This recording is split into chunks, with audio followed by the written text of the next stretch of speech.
going to pick my friend. Her name is Loleta, so we're going to lunch for Filipino food in Salmia.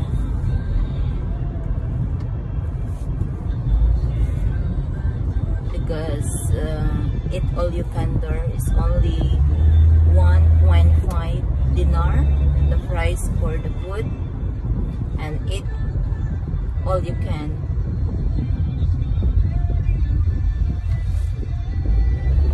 So this is the activity for me for today. I'm holiday for 2 weeks and I have 1 week more for my holiday before I go back to work.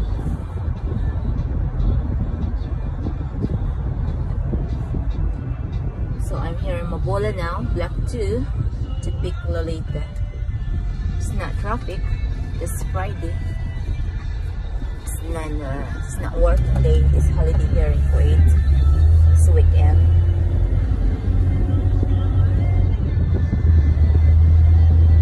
So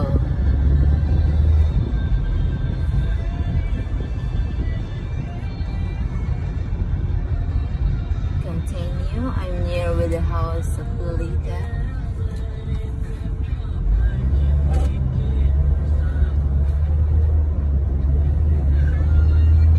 Dito na kami. Wala ka pang holder? Wala. Dito na si Ate Lolit, kasama ko. Pakain kami sa Salmia, sa Eat All You Can. I invite her. So we have a holiday. So for a few for like 15 minutes we arrive in Salmia, right? Yeah, 15 minutes, no traffic.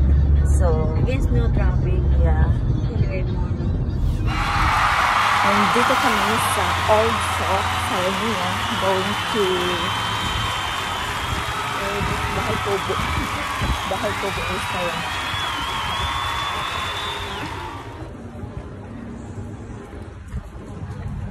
Bahay Kubo restaurant. So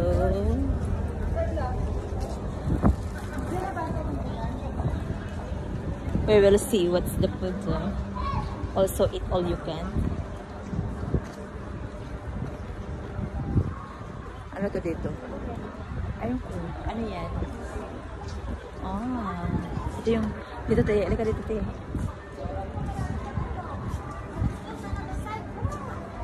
Sandali lang dito pa dito. Ano yan? Ano yan?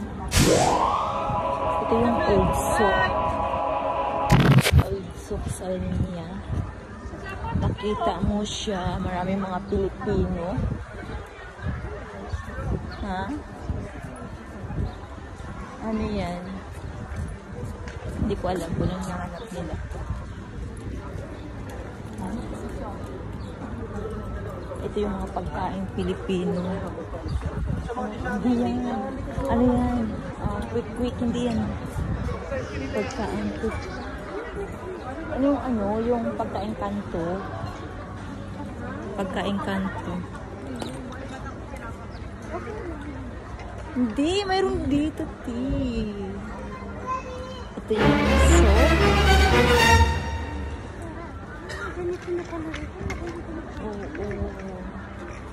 Yan, tahong na pula. Tahong na pula. Oo. So,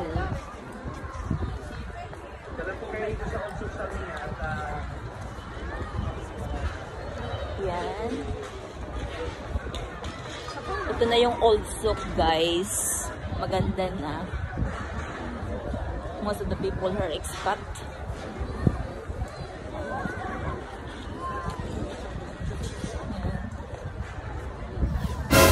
Kainan ng Filipino food. See? Let's check the food. Here we go. Ito yung mga pagkain. Wala lang pansit, ate. Naadoy pansit. Ang pagkain nilagang baka at saka, ano to? Nilagang baka pasaya. Ano yan? Tinulang manok? Ano pa to? Ano, pochero, talong, pritong manok, at pansit. Eat all you can. Only 1.5. Sabi ko.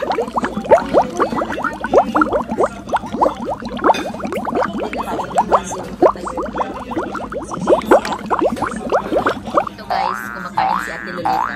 Ano masasabi mo sa pagkain natin? Masarap. Masarap. Ano yan? Tinola? Tinola. Ano yung ingredients ng tinola? Wala, hindi ko nakita. Nadurog eh. Parang soup na lang. So, pwede mo siyang i-recommend. Ito may ano, soup. Durog eh. Durog yung mga Durog. chicken.